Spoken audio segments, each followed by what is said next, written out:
Kayo po ay ilang taon ng user ng Meliwheel? Last year lang po.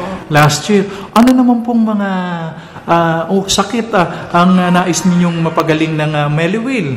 Ay, constipation po eh. Opo. Ilang taon na po si Sister Noemi?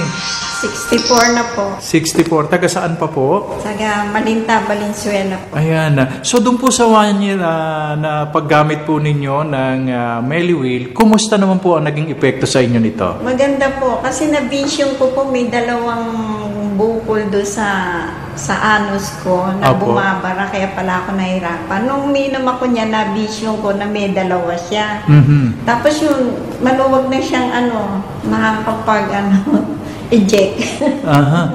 So, sa 1 taon po na pag-inom ninyo, nag-umpisa po kayo ng ilang kapsula na Meliwheel? Nag-start po ako sa 20 lang po.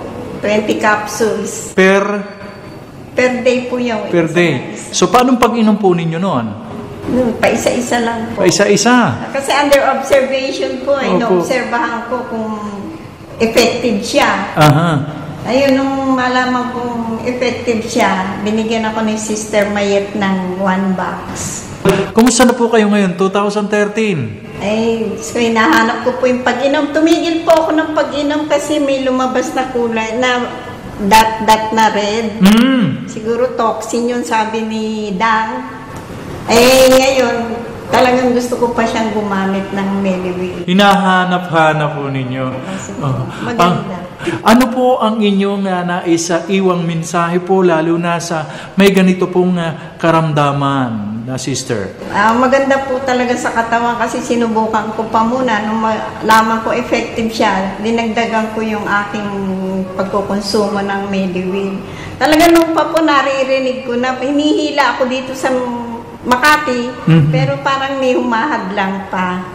Ngayon po, kahit mag-isa ako pumunta rito, yung mga kasama ko hindi po dumating eh. Niyaya ko po sila rito eh.